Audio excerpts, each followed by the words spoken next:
নমস্কার বন্ধুরা, আমি চলে আসলাম আর একটা নতুন ভিডিও নিয়ে। আপনারা জেনেছেন ইতিমধ্যে 2025 সালে একটি কুম্ভীর মেলা ঘিরে নানান আলোচনা সমালোচনা ঝড় তুলতেছে সারা বিশ্বে। তো আজকে কথা বলবো সেই কুম্ভীর মেলা নিয়েই। তো আপনারা জানেন ইতিমধ্যে মাত্র 5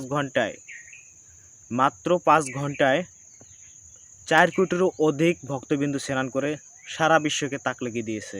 এমন একটি ঘটনা ঘটেছে এই কুম্ভীর মেলায়। তো ভিডিওটা আপনারা সম্পূর্ণ দেখবেন এবং সবাইকে দেখার সুযোগ করে দেবেন একটি শেয়ার দিয়ে। কুম্ভীর মেলা ঘিরে রয়েছে আরও রহস্যজনক অনেক ঘটনা, যে ঘটনাটি সারা বিশ্বকে তাক লাগিয়ে দিয়েছে। যেমন কিছু কিছু ঘটনা আছে যেটা হচ্ছে অনেক সাধু সন্তরা আছে যারা দীর্ঘ কয়েক বছর ধরে তারা স্নান করে না, তারপরও তাদের শরীর একদম পরিষ্কার পরিচ্ছন্ন। এটা কিভাবে সম্ভব?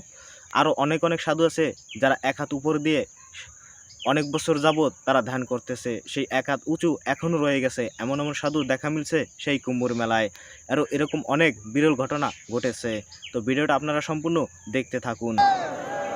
হর হর মহাদেব মহাদেব মহাদেব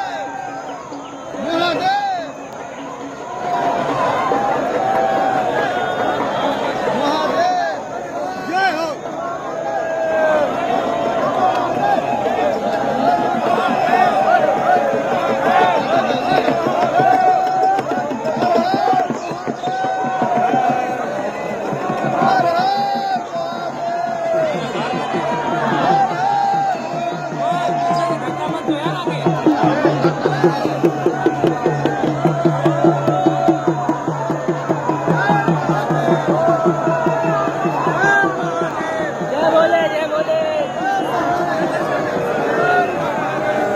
ভিডিওটা একটা স্কিপ করলাম, কয়েকটা কথা আপনাদেরকে আমার জানার প্রয়োজন।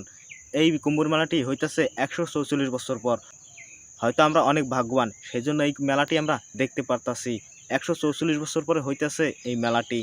হয়তো এই মেলাটি আর কবে হবে সেটা আমাদের কারো জানা নেই। তো ভিডিওটা শেয়ার করে দিয়ে সবাই কিন্তু অবশ্যই একবার দেখার সুযোগ করে দেবেন এবং সবাই যাতে দর্শন করতে পারে, একমাত্র আপনারাই পারেন। এই ভিডিওটা শেয়ার করে দিলে প্রত্যেকটা সনাতনীর কাছে পৌঁছে যাবে ভিডিওটা, তাদেরকে দর্শন করার সুযোগ হবে কিন্তু।